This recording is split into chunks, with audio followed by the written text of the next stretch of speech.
want to thank everybody who's been with me, my Xbox clan. When Kobe's going back to play Madison Square Garden, and he's like, hey, hook me up with dinner with Heath Ledger. Like Russell Westbrook, that was a great feat the other day. I couldn't even tweet it out. It's Coach Frank Vogel here, full of enthusiasm and positive energy. Well, first of all, you don't smoke peyote. And there was a couple games where I was at a hookah lounge. That's the truth. I wasn't smoking hookah, but I was there. There was a time when the Israelites were wandering in the desert and all of a sudden bread came down from heaven. That's kind of what today feels like to have KCP join. Welcome back to another episode of Bulls vs. Blazers. You can find us, as always, on Apple, Spotify, Google, anywhere else you get podcasts, YouTube. Check us out, subscribe, rate, review. Go to Patreon, sign up for our Patreon, patreon.com/BullsVBlazers. We did the Kelsey episode finally. We finally did it. To wrap up the Skip Bayless book. So you should go subscribe just for that. Yeah, it's good content that we actually promised and did deliver. Maybe belatedly because, we're in a pandemic and there's just stuff going on. There's things happening. We have lives. There are things that pop up from time to time, but we got it done. And I think it did a good job of closing turning the page on that Skip chapter. And also it does feel like, as much as we thought that you and I were going to have to be trying to fill hours of content for several months. Yeah. We are not going to have to do that because the NBA is starting ASAP. I gotta say, shout out to the NBA on this. I was not, I was not looking forward. I understood where they were coming from with, we want to be able to have fans back in the stands in February or March, and so we're gonna put it off the start of the season. I was just like, okay, I understand that, but I'm not really looking forward to having to go the next 3 months without really knowing what's going on. But no, it looks like we're gonna start the season in 6 weeks. Or something. Yeah, it's going to start soon. It's going to be real soon. I mean, multiple reports, basically everyone that reported on it on Friday, which is when all the reports started to get out. Well, that was when they had the Board of Governors. Right. That's because that was a week before Friday's or Thursday, because Thursday is going to be the deadline, the hard deadline, I believe. Or is it Friday? Friday. Okay, for the 30th. So that's going to be the hard deadline that they've imposed on themselves. Obviously, they can extend that. They can extend it, but they can't really extend it much longer if they really want to have the turnaround time to get this thing going on the timeline. And now that's true. That's true. They've got to get it done if they really are going to start the season. And listen, I think most teams weren't sure what was going to happen, but I think now they're like, these are our marching orders, and we got to get our ducks in a row. Everyone's getting their shit together right now. It's happening. The season, I mean, the players are also Damian Lillard had a great tweet about it the other day. And I think that kind of, illuminated a lot of what some players think and what a lot of people I think in the league think as well is we would really like our summer break back. Yeah. And that is listen, we're going to cram this season together. It's going to be 70 plus games or whatever. And it's not going to be 82, but we got to get back to something of a normal schedule, and doing that, near Christmas start or a little bit before Christmas is the surest way to get that done, because that's really the only thing the league can control, because trying to hope for being able to get fans in the stands in the spring, that's not something you can bet on, which is really what this is. This is a bet on the NBA about what's going to be the best thing. And it's you can't realistically think that we're in late October now, that by February, there's going to be a vaccine so readily available and widely distributed that you're going to be able to get back to full revenue. You're not going to. So it's I think finally everyone in the league realized that getting back to full revenue this season isn't going to happen. And it's really next season that they have to really hope for. And I think the league is absolutely right to have that be the focus. And this is even going back to, during the break, during that 4 months before they restarted the season. I remember we were on a Zoom call with Damian Lillard, early on, back when the pandemic was still kind of in the early stages, and the Blazers PR would just kind of give us a player every week. We had we had one with Dame in like early April or something. And that was when they were talking about, hey, maybe this will be the NBA's excuse to go to the Christmas to August schedule permanently. And we asked Dame about that. And Dame was like, no. Players want to be able to take their kids on vacation during the summer. And so that's kind of been, we've kind of known. And, you know, I think the rating, I mean, not to make too much of a big deal about the ratings, but I was just going to bring that up. Yeah. But like, let's be like the NFL, like I've said this before, the NBA is not a competitor with the NFL. No, because nothing is a competitor with the NFL. Like, it's just always going to have more views. And like, I mean, they had multiple games during the finals on Sundays during the NFL season. Like, that doesn't help. You know what I mean? That's going to hurt the ratings because football is such a big, massive sport, and it's one day a week. And it's like, you need those times where you're the best thing on the sports calendar to be that. Like, you just have to take those times where you are the best thing out and really win that. And that's been the NBA's thing for forever. I mean, that's how they've basically run the whole league. And it's like, you know, if it ain't broke, don't fix it. And in like, you know, they were doing well. They were steadily making more money every year. And it was like, you know, it really wasn't a problem. And I think people realized that, like, hey, like messing with like doing with this and like in a normal year also where there's college football on a more wide scale, like it's going to be even harder to win an audience. And so it's like, you know, it's better to just dominate those months when you're like the best sport and it's just you and baseball and hockey. Like, that's easily the NBA's peak time. And like now, like, I think the league knows that and all the owners know that because those are the people that I think we're playing with. Like, can we get higher profit margins? I think finally realized, like, no, you probably can't actually. Right. Like, David Stern had this locked in a long time ago. Well, I think what this is kind of laying bare is that people aren't going to, I mean, the thing is, even in this pandemic, people are kind of creatures of habit, and people aren't really trying to be watching basketball in August and September. And like basically the way it was under the old system before COVID hit, the NBA basically owns June with the finals. And they own July with the free agency and player movement stuff that gets so much attention. And that's the dog days of baseball. Like, yeah. And you push it back any further than that, and you're running up against the start of college football, the start of the NFL, the baseball like pennant race where it starts to get interesting, and that's just more stuff. You know, if you push it like I don't know what they're going to do about the Olympics this year. That's going to be a whole thing they're going to have to hammer out if the Olympics happens in Tokyo. And I think summer is also really light on like great TV. Like, I feel like most like good TV shows are in the spring or the fall or the winter. I don't feel like there's a lot of like, you know, TV shows that people talk about and other forms of entertainment, which is what the NBA is, that are happening at that same time. And it's like, you know, like and also it's like, you know, people don't have, you know, people have less money right now because there's, you know, it's harder to have jobs. The economy is still, you know, not in a great spot. And like, that is another factor in I think, you know, not getting it, you know, the lack of attention, or there's just a finite amount of it. And it's like, you know, how many people have fantasy football teams or things like that. And it's like, there's only to get the casual fan, which is what is really going to drive ratings. Like, you need to stand out more, and you just need to not have, there can't be so many options. And like, just going against the NFL is just too much. And it's just like, and also like, I think it's best for the league to have that break.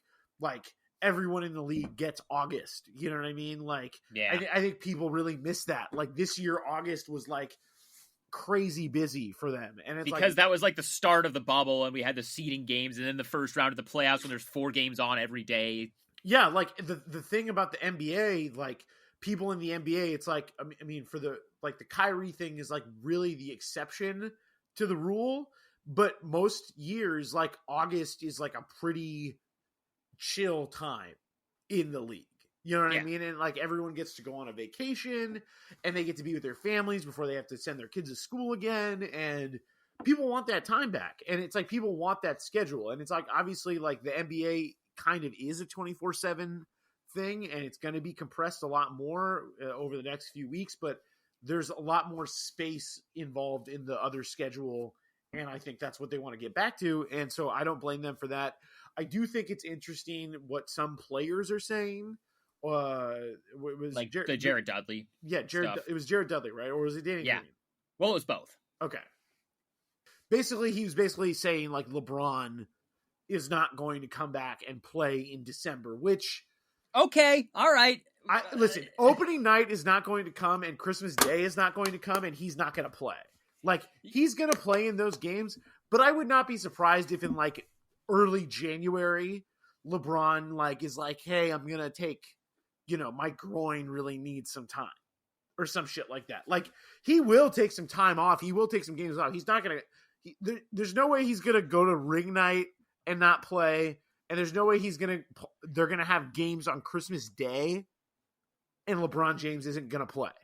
LeBron's also used to this, though. He played he went to the finals 8 years in a row, and a couple of those years they had Olympics in there. So, like, LeBron is used to this. And I mean, I know he's I think people are also speaking for him, like, a little out of turn. Like, I don't know how much contact all those guys have had since they all went to Vegas and had their I don't think party. LeBron is like texting Danny Green his day-to-day plans for the next few months. Like, I don't think that's happening. I don't think it is either. Like LeBron was great at like creating a team vibe and stuff like that, but the season's over. Like he's done. But also like he hasn't seen his kids in 3 months. He's not really. I don't think he's really talking to any of his teammates right now, except for like maybe AD because Anthony Davis and KCP because of like clutch stuff. Yeah, exactly. He's talking to but he's not. I don't think him and Danny Green are talking on a regular basis. So I don't think that is. I think that's him assuming shit. But like, okay. You say that about LeBron. Look across to Brooklyn, like the other like really marquee, team that everyone's looking forward to seeing next year. Kevin Durant and Kyrie Irving are going to be playing day one, like no doubt. Like KD has been waiting, dude. Like KD. How do you think the Warriors feel? They haven't played since March, and they're going to have other guys healthy. Oh my god, yeah, they're going to be chomping at the bit to play. Like they're going to want to get out there. Like it's going to be like. And basically everybody else, like you were telling me Giannis isn't going to want to come back like full force after getting his ass beat by the fucking Miami Heat in 5 games. And like, speaking of the Heat, like you think Jimmy Butler is going to be like, yeah, I don't, just knowing everything we know about Jimmy Butler dude, and the way he's wired. He was shooting jumpers on a boat. Like he was like shooting jumpers on a boat already. Like he's still locked in. Like it never ends, dude. That's the thing too. That shout out to the Riffs, man. Dude, shout out to the Riffs, man. But this is like, I hate to be like, they did nail this, and it is true. Like, guys take time off. Like, there are guys like Dame who don't play basketball in the regular season, but they're always training. They're always doing something. They're always working. Like, it's true. Basketball literally never stops. Like, It does not stop. It is a year-round thing. These guys are playing all year. They never stop playing. They never stop training. It is a constant 24/7, 365 thing. And so while the mental aspect of it but if you're telling guys it's home markets, it's travel where you're going to be playing more games when you travel to a market, that way you don't have to come back and forth. Like if you're telling these guys that it's this, plus you get your 3 months back, you get your entire summer back, I think they're all down for it because there's going to have to be 1 year where there's a short, because it went too far the other way with how big of a gap there was and how long this season was. Like it has to revert back the other way at some point. So I think the league is finally realizing, like, why not just do it now and rip the Band-Aid off? I also think, just bringing it back to LeBron for a second, I think that maybe this is true. Maybe Jared Dudley does know of what he speaks. Maybe like they're on a group text and they send out the Shams tweet saying like this is when they're going to do it, and LeBron's like, hell no, I'm not going to do that. But if you'll remember, when the week before the season actually shut down in March, when people were starting to talk about what they might do about the virus and whether they might have to start playing without fans, LeBron was like, I'm not going to play without fans. And then like the next day he walked it back because probably Adam Silver called him and was like, you are playing without fans. I'm sorry. So like LeBron may right now feel like, I don't want to play. I'm going to need an extra month. But Adam Silver is going to be like, look, dude, you're going to play. I'm sorry. Like, it's a pandemic. Everybody has to make sacrifices. Like the teams that didn't get to be part of the restart. Like, I'm sure some of those teams would have liked to play. They weren't able to. I'm sure. Like, and this is a point that I've heard those teams didn't even get summer league. Like No, those guys didn't get any. They had to scrimmage each other, which right. We both know like it doesn't hit the same. Like it's not fun like going against your teammates as much as it is playing somebody else. It's all about you gotta like keep the bigger picture in mind, which is that this year sucks for everybody. This pandemic year, there's a lot of things that a lot of people have to do in basically any walk of life that they don't want to do, but they have to do this year in order to put themselves in the position to be able to bounce back from whatever situation they're dealing with once we're past COVID, whatever that is. And maybe, hopefully, the election next week goes a certain way, and maybe the government's approach to handling the pandemic changes sometime around January, and we can maybe get back to normal life faster. But like, it's, this is a point that I've heard Zach Lowe make about some of the teams are annoyed by having to have their lottery position determined by just the stuff before. And it's like, okay, deal with it. You have to deal with it. It's the kind of the same thing as like LeBron would probably like a longer offseason. You got to deal with it because this is just what's best for everybody. Right. Exactly. It's just like, this is it. Like, this is what we're dealing with. This is what everyone has to deal with. Just like everyone had to deal with the bubble. Like, not everybody liked the bubble. It wasn't like a great thing that everyone was like, yeah, we love it. Like multiple players compared it to going to jail. Like, it was, you know what I mean? Like, it was, and there was all this talk of like, when they were first talking about the bubble, there was this talk of, players were saying, oh, I don't know how many, if anybody wants to do this. Like, I think players might really push back. And there were like a handful of guys that decided to opt out of the bubble. It was maybe like 10 guys total throughout the league.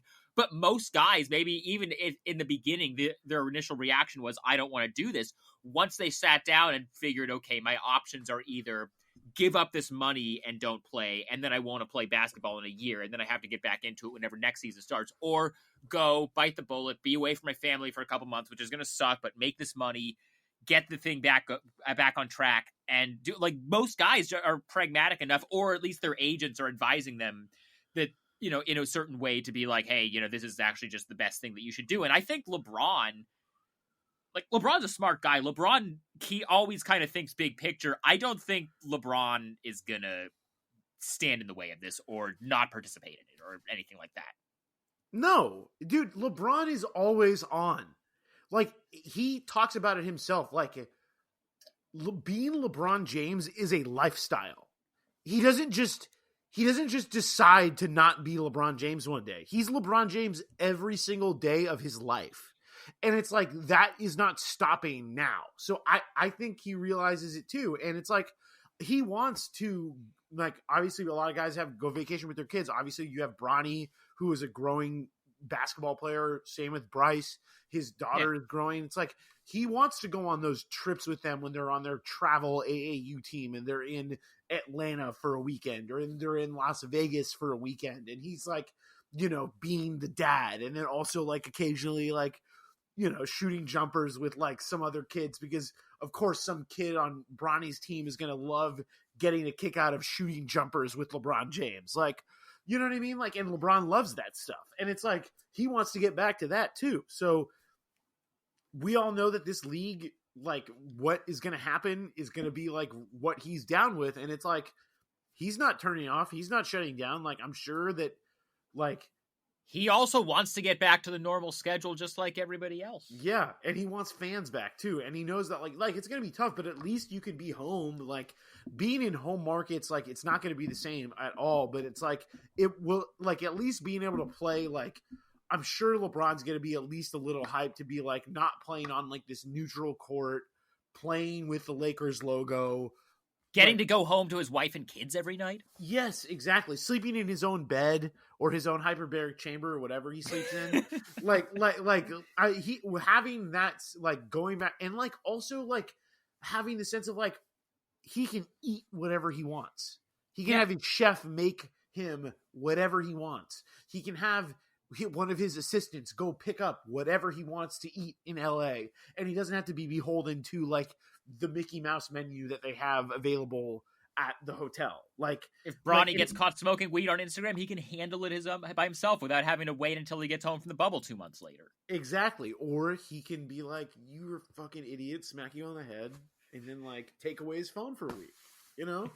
Like, and apparently, like, did you see that Bronny, like, he was supposed to play on like a FaZe Clan, like, you know, Call of Duty game or something? No, I didn't. And he didn't play in it, and then like, so you think like LeBron took his Xbox away? That's the theory. That's the theory. Is that Okay. like LeBron took his Xbox, or LeBron was like, "You can't play, you're grounded," or whatever. Because it was like right after LeBron got back to the house, and it was like LeBron was like posting, but obviously LeBron couldn't stay mad for too long. Like a couple of days later, Right. he was like posting Bronny highlights. You know what I mean? Like he's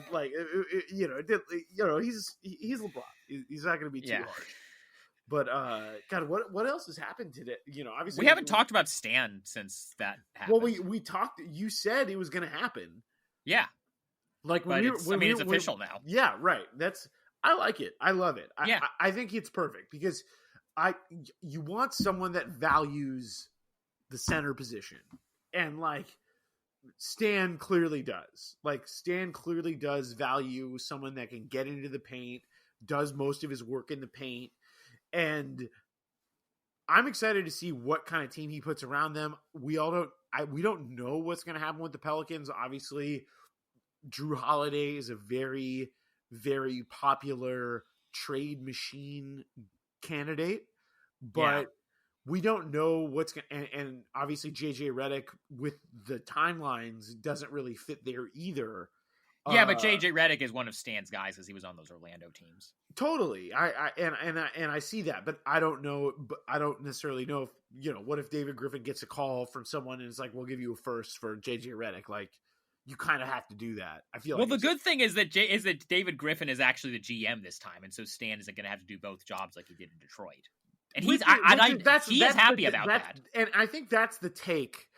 I feel like that's the most important take from this job is that Stan gets a chance to just be the coach again. And like, I think, like what he did with the Josh Smith thing, like that was like he released Josh Smith, and like that was like that fucked up Detroit's salary cap for like 3 years. Like the way that he waived him instead of like, because he was that was one of the weirdest things, because he had like 3 years left on that deal where he's making like $15 million a year or something. Yeah, and he just waived him. And it was like a totally, like, the salary cap was like totally fucked because he did that. And then he did the Blake trade too, and I think the Blake trade was coming from ownership, basically saying, "Hey, we're going into this new arena. We need somebody that people have heard of." Yeah, that makes sense. But although I think Blake is possibly on the table again. Oh, I think Blake is definitely available if a team it depends on what they could get for him. Somebody floated the idea of the Warriors going in. It might have been Bill Simmons and Zach Lowe when they did a pod together. Somebody floated the Warriors taking a swing on him, and I kind of like that. That's one where it's like, okay, you could probably get him for like Andrew Wiggins and pieces for like to make the money match. That's not the same thing as Giannis, because there's so many questions with Blake in terms of whether he can stay healthy. It's also not the worst. Open your third eye. It's also not the worst Zach Collins, number 16, Trevor Ariza's contract. Also not the worst one of those. Like, that's interesting. Like Zach Collins, number 16, and Ariza's contract to make the money work.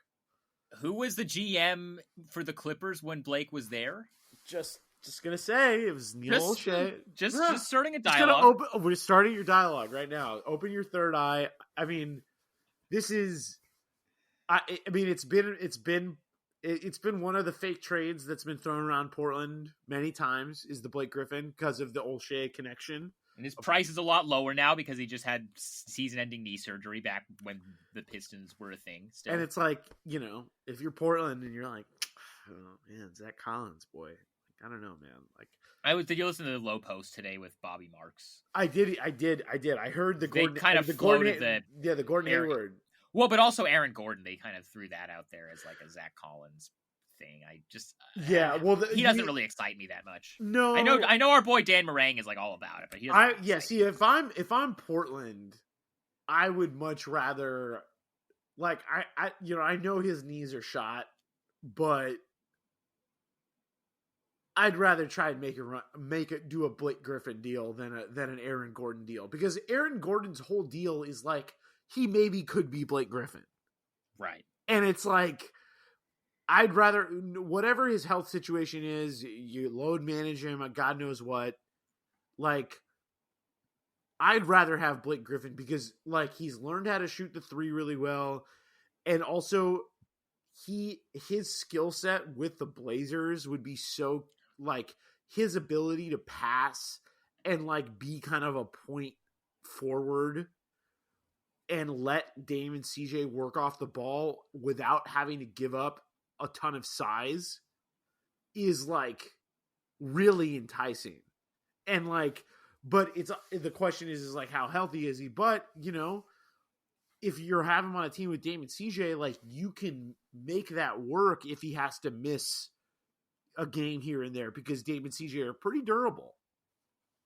Going back to the schedule thing for a second, I'm really interested to see how they handle bringing in elements of the play-in stuff and the seeding and kind of the in-season tournament stuff that Adam has talked about, because all the reports are saying that they're going to try to incorporate some of that. And I kind of have an idea for how I think they should do it. Okay. I think you play 72 games. And then you play the 8 seeding games, where you break it off into maybe you do 2 different neutral site things for like a couple of weeks, where you take the teams that actually have a chance to make the playoffs, so that your seeding games can be like this year. Maybe you have the cutoff be however they decided the cutoff for which teams were in the bubble this year. Ooh. And so that way you have the seeding games be like the seeding games this year, where they're all competitive because they were all teams that actually had a chance to make the playoffs, and you weed out the bad teams. And then you take the 8 bad teams, you take like the 8 or 10 teams that aren't good, that aren't in the playoff contention, and you put them in their own tournament that's like a consolation ladder where it's like a pool of money for the players, and then like lottery positioning or something to entice people to do it. Yeah, you'd have to make that. Yeah, you'd have to definitely do money, because the lottery positioning isn't enticing for players. No, it's not. I mean, I'm still kind of working through this in my head. But I like the seeding game. The main thing that I'm trying to accomplish with this is make it so that the seeding games are only with the teams that are actually playing for something. Okay, here's what I would say though. Okay. I think that there should be a sliding scale type of situation with the 7th and 8th seeds. So like if say the 7th seed, like it was this year, where Dallas is, let's say if they're 5 games up, if you have a 5-game lead as a 7th seed, you're exempt from some kind of play-in tournament. Well, but if you have a situation where like you had this year in the West, where it's like every team basically is like a half game, you're just like, fuck it, we're gonna do like a 6-team tournament for the 8th seed, and like you just do like a knockout, like that would be. I'm just saying, right? Like, I think that should be like the threshold for like there should be like a threshold where it's not you just do it for the 8th seed every year, as opposed like if let's say the 7 and 8 seeds are close, then maybe both of those seeds are in play with the tournament thing. I think the 4-game, what they did with the 4-game. That seems reasonable. Like they had that as the threshold for this year to like do like you had to be within 4 games to trigger the play-in, because like the Wizards didn't trigger the play-in because they were like 8 games out by the end. So like I like that. There has to be like some kind of place where you like meet that. So I like that, but I do like the seeding games, because the only thing that I would say that, I mean, this was maybe an Orlando only thing, so maybe not as important, but the Orlando group stage thing would have been fun. But I do like the seeding game schedule where you have 2 separate neutral sites, and you separate them between East and West. So you don't do, you won't have some games like we had where like Portland plays Brooklyn at the in the last game. Like, you make sure that it's all within the same conference, and maybe you do it like that. And within those, I think within those two conference things, you have to separate out the teams that are playing for something and the teams that aren't, because you want to make the games good. True, but part of the problem though is like, you want to make the games good, but you also want to have enough games where you're not like having teams in the seeding games play each other 3 times. Like, there were a couple teams that played twice. Like, I think Phoenix and Dallas played twice in the seeding games, but you don't want teams playing more than 3 times. So that's the only reason that I would say why you would maybe want to include, just do like a West and an East seeding games. Maybe, I don't know, but I think it would depend on what you're. But I like the idea though of seeding games to get people, because it's kind of like the wild card game in baseball, where like I feel like I start watching baseball when that happens, when the wild card games comes around, and I feel like, as a casual baseball fan, I feel like casual basketball fans would also gravitate towards such a situation where it's like, these guys are playing for their playoff lives. I think that's a huge reason why we saw, Dame, get so much notoriety, was because of just what he was doing just to get his team in the playoffs. And Booker as well. Yeah, Booker and Ja also in like the play-in game, he was incredible. Like, and I feel like Dylan Brooks also had a great performance for the Grizzlies, and like really like, Grizzlies fans like really remembered that he stepped up for them when the playoffs were on the line. Like, I do think that those things can, or like Mikal Bridges for the Suns, like becoming like, a fan favorite and a guy who's like untouchable to the point where like they're like, trade Kelly Oubre. Like, that stuff matters. And that's the type of stuff that builds like lifelong fans, like those little moments that aren't necessarily a championship.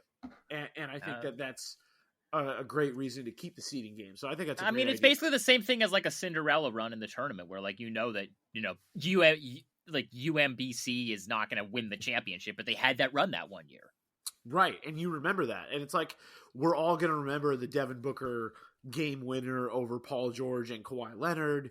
We're going to remember Mikal Bridges locking up Luka, Cam Johnson just like being a baller, and I mean, they just had so many performances that campaign. Like, I mean, it was just like so many guys that just had great moments, and Monty Williams having a great moment as well, getting recognized for how great of a leader he is. Like, it was all so cool, and I think that's something that the NBA is rightfully should be building upon going into next season and beyond, obviously, because they're setting the table for 2021-22. I'm just really fired up for the week between, like the basically week and a half between November 18th, which is the draft, and what December 1st, which is what Mark Stein reported tonight, is going to be the first day of training camp.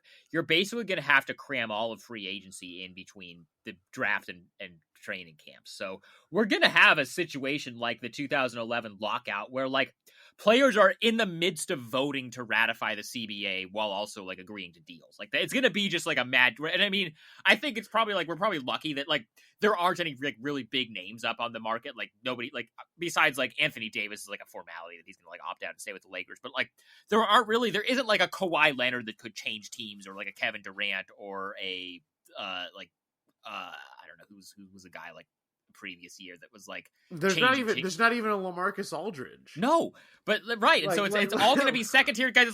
It's like we could like I think all these teams are in this position where it's like we can figure out what Davis Bertans' free agency is going to be quickly. We can figure out what Bogdan Bogdanovic and like Danilo Gallinari, those are like the biggest names on the market. We can figure that stuff out in like 8 days. That's fine. Like, we can do that. Yeah, it's like, yeah, those guys are the biggest free agents, and it's, yeah, I agree. I don't think they're stressing. Also, like, I mean, I don't think anybody's like totally stoked on getting back to it this quickly, but I think they all realize it's part of the nature of the beast, and like they can figure it all out. Like, there's not going to be like the big domino that's going to stop everything. I think most teams can go about their business, figure it out, and most teams have been planning for the draft for a long time, but like, you know, I don't necessarily believe that they all like, you know, after they reach a certain point in preparing for the draft, that they don't also start preparing for free agency. Right. Even though teams have scenarios like sketched out in terms of, I mean, we still don't know what the salary cap is going to be, but I think teams just have like general projections about different scenarios. Teams have had so much time to do heard this ballpark stuff. numbers about what it might be, and then they're also pushing.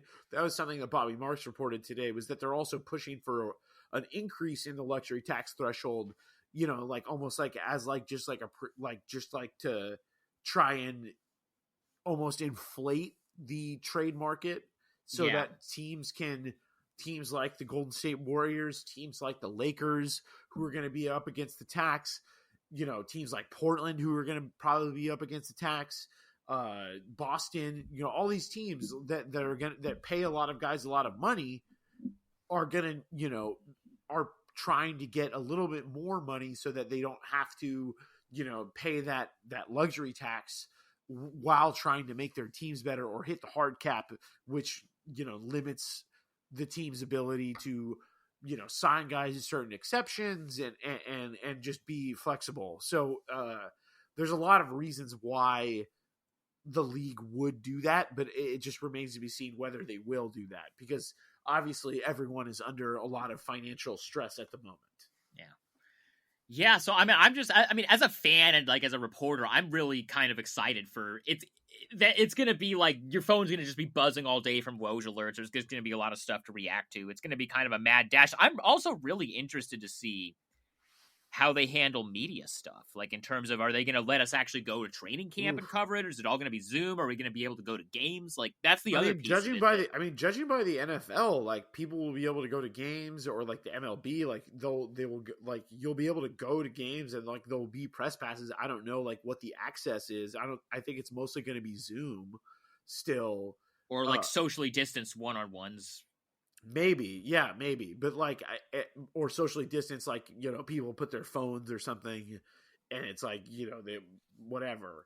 Or I gotta get myself like a selfie stick so I can put my phone on that to do one of those like a distance interview, like you know, like those like giant boom mic things that like Rachel had when she was doing the sideline interviews after games. Yeah, definitely, yeah. I might have to add that to my toolkit. Hey, that sounds great. I think that's definitely something that we're going to have to invest in as people covering pro sports. But yeah, I think in most places it's going to be no fans. Yeah. Because I think that's just the realization that I think everyone reached, and it's like, keep the league calendar, keep free agency, keep all that attention, and keep your TV partners happy so that money is still there, which is still like 60% of your business, which, like, you know, like I think Adam Silver put the number that it's like 40% of the revenue generated by the NBA comes from fans and people going to games, buying concessions, buying merch, all that stuff. But the TV is where the majority of your money is, and it's like you don't want to sacrifice what is a really good deal that you have with the TV partners, right, for getting back to normal, which it's not going to happen no matter how much you wish it, for at least another year. So like, also, yeah, this is also just, you know, just another way to keep our third eye open for our listeners who are maybe not as much on like the media inside baseball stuff that goes on here. They did 8 seeding games in the bubble. Why did they decide on 8? Because that would get every team to the 72-game threshold so that they don't default on their local TV broadcast deals. Right. What is the number that they've set for the schedule for this coming season? 72. Yeah.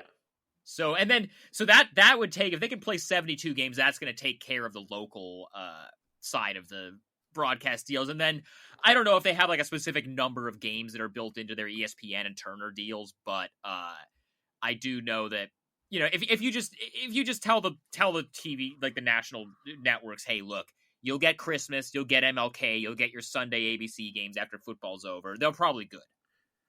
Yeah, that's all they got to do. And so like they realize like what they have to do to hit those numbers and make sure their partners are okay. And I think everyone involved with the NBA wants to get back to some sense of a normal schedule, and it's like now we all know what we're dealing with, and it's like they all know what precautions they need to take, how they have to test for the virus, what they need to do, how to manage this and still get the games off, basically. And I've said this before, but I think the thing the NBA has going for it, I don't think there are going to be 0 positive tests if they're playing at home, Marcus. There are going to be some. Yeah. But I think the thing that they have going for them is that Adam cares about optics.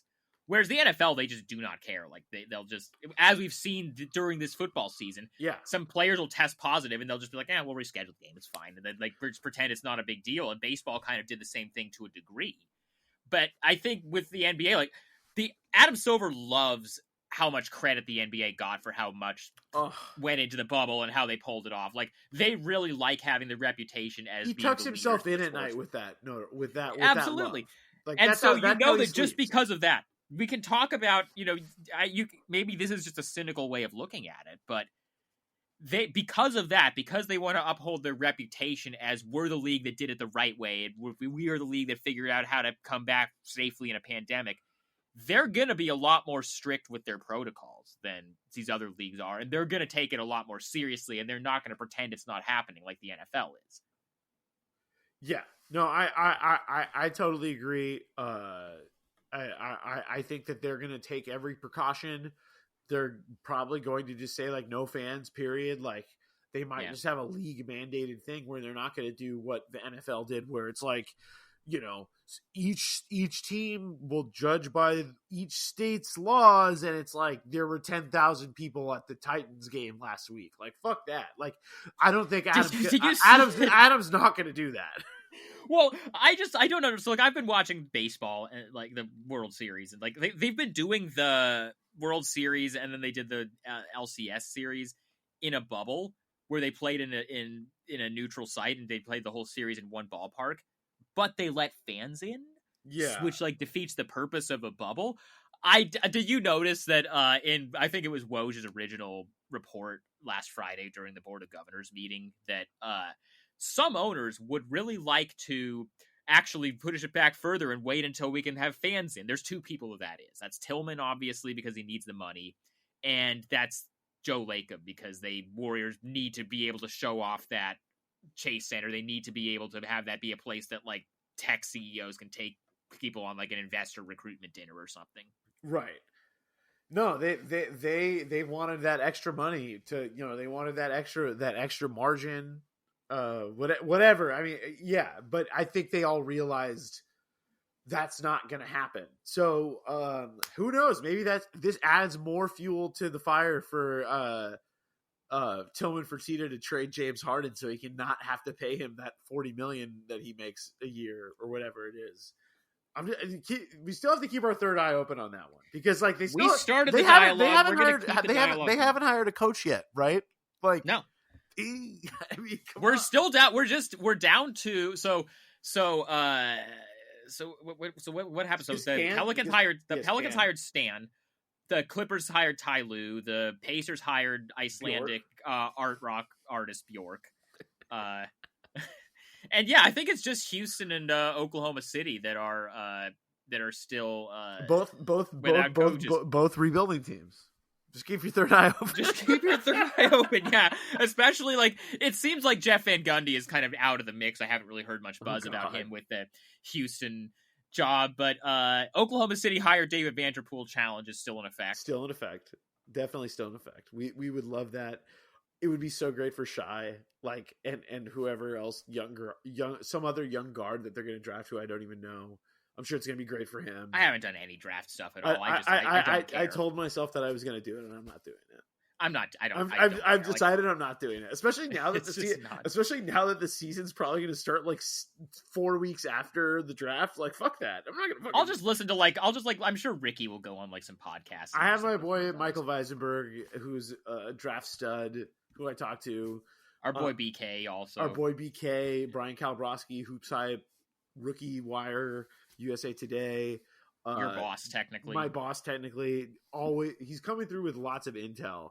about the draft. So that's always great stuff from BK. But it's also just like, I'm just going to let the experts do that, and then I'll read stuff after the fact. I just Right, like the draft. right. The draft stuff is just not my And then lane. I don't watch any college basketball. I just like, I'll trust people who actually put time Right, into and that. then our boy Cosmos. Obviously. Oh, yeah. Yeah. Shout out to Brian. I mean, yeah, no, I'm the same way. I'm just like, I'll watch them when they get to the next level, and I'll like judge them then as like whether they're a good pro or not. I'm not going to judge them whether I think they're going to be a good pro, because like I can't honestly like tell you, because like I'm spending too much time watching actual NBA games to watch all this college basketball. I just can't. I want to watch the NBA, not college basketball. I have a lot of respect for people who are able to do both and actually know stuff about both. That's Yes. just not my lane. You gotta, part of being in this game, I mean, being in the NBA media is just like being in the NBA in the sense that you have to know your role, and you can't, like, if you come in and you're like, you know, an energy guy off the bench, you can't be like, oh, I'm going to try to create the offense. I'm going to be LeBron. Like, you have to be like, look, I'm not a draft guy. I don't really, that's not my lane. I'll let the people who are draft guys handle the draft guys, and I'll do what I do. Right, exactly. So shout out to you people who are all doing draft work and put in the hours and a lot of love into that. I know that it's a labor of love, and so like I do respect those of you who do that. Like, I'm not saying I don't want to besmirch the art of draft projections. I know a couple of guys because I've seen them in person, but like other than that, like I don't, you know. As long as your draft takes aren't Alonzo Trier is going to be a better player than Luka Doncic, right? Then you're probably okay. I'm kind of the opinion that James Wiseman's cool. That's my How come? Because I don't know anything about him besides just the Memphis stuff. I saw him do which is cool. I saw him do a lot of cool dunks at a Hoop Summit practice. Okay, and like I just thought his dunks were cool. Okay, and I thought that he moves in the air. He moves extremely gracefully. Like he just has like there's a grace to the way that James Wiseman dunks. That's cool. So solely based on that, I think he's a cool player. And Nico Mannion from Arizona is good. I like him. Is he? I think he's good. He was good at the Hoop Summit game. I've read some like not great things about him from like draft people though. See, I don't know. I watched him. I thought he's good at getting guys in. But also, I heard that Hoop Summit. I heard that the Hoop Summit. The thing that I heard about the last Hoop Summit that I was at, which is the last Hoop Summit that happened, was that it was a weaker Hoop Summit contingent than normal. Although I do Precious Achiuwa is incredibly yoked and like will be ready to play in the NBA. I saw him, and he is, and also I like Isaac Okoro. Isaac Okoro is really cool. My only draft take is I want the Bulls to get LaMelo just because I want Joe Cowley to become like the LeVar Ball beat writer, and I know he wants that too. That would be awesome. That's my only draft. That's a deep cut right there. Yeah, that's some Chicago media insight. I mean, I know Connor is listening to this. Shout out to Connor. I know that there's a couple of Bulls people who are listening to this podcast. Like Joe Cowley being the LeVar Ball beat writer. I'm that we need it. Okoro in the scrimmage that I saw put a massive dunk on the second leading shot blocker in the NCAA. Okay. So like that's the type of player we're talking about with Isaac Okoro. Like he made a dude who was second in the NCAA in blocks like look like a small dude. And it's like, listen, if you're a shot blocker, you're going to get dunked on, but like the way Okoro dunked on him was like violent. It was, and he got hurt, and he was rehabbing, I think is what happened. But yeah, I think he tore his ACL. If he's any like, I think if there's a chance that Isaac Okoro could be like a like kind of like how OG Anunoby was like he was a freshman, but he tore his ACL, but he was like a highly touted guy, great athlete. I think Okoro could be like the OG Anunoby type player of this draft, where like he's going to be a starter for like, you know, a decade. Like I like Isaac Okoro, and maybe he could be more. Who knows? Okay, so cool. This has been draft chat from two guys who like have not watched any college. Like I said, I watched him dunk over a really good shot blocker once. So okay, that's my take. That's cool. as deep as because Hoop Summit, Inside Baseball and Hoop Summit, real quick. There's one scrimmage every year where the Team USA plays against like this group of ringers, basically, that are all like either college players or like really good high school players. And there were some good guys on the team that they were playing against, like Paolo Banchero, who's like a draft Twitter, darling, was on this, the team of ringers. But Okoro was definitely Kevin O'Connor, Paolo Uggetti, Jonathan Charks, ringer team. Yeah, right, the ringer team. But Okoro was like the coolest player for me, and Wiseman, solely based on his like warm up dunks, and also because he like sued the NCAA or whatever. Like that's cool. That is cool. That is also cool. That's probably a good place to wrap it up. Yeah. Guys who are cool in the draft. Yeah. You heard it here first. Absolutely. So, as always, you can find us on Apple, Spotify, Google, YouTube. Supposedly we're on Amazon. Supposedly, like, the Amazon has podcasts. They submitted it. I have no idea if it's on there yet, but that's a thing. You can subscribe to the Patreon. Again, the Kelsey episode is finally out. The Kelsey episode. Patreon. We did it. Patreon.com/BullsVBlazers. Sign up. We'll be on there. We'll have I think that's last week's Patreon episode technically, because we were going to do it over the weekend. So we'll have another one. Yeah, we'll have another Patreon episode out like later this week. But the Kelsey one is up now. I'm just gonna say this day. Sorry to interrupt you, but I'm just gonna say that this weekend probably not gonna be hard to, because it's my birthday and I don't. Really, okay. I don't really want to do the Patreon episode on my birthday weekend, so I'm just gonna. All right, maybe we'll do it before. We'll figure it out. Maybe we'll do it before the weekend or after the weekend. Maybe after. Oh gosh, after the election, it's gonna be crazy. Yeah, we'll figure. I mean, if we've been a little bit slow, if there have been like weeks where we've missed a Patreon episode, you guys are just gonna have to bear with us. Like we're just like we're in this slow area of the schedule. Like things are gonna pick up once the season starts, like in 2 weeks or whatever. It's happening. It's all happening. Yeah. So other than that, we'll be back soon. So thanks for listening.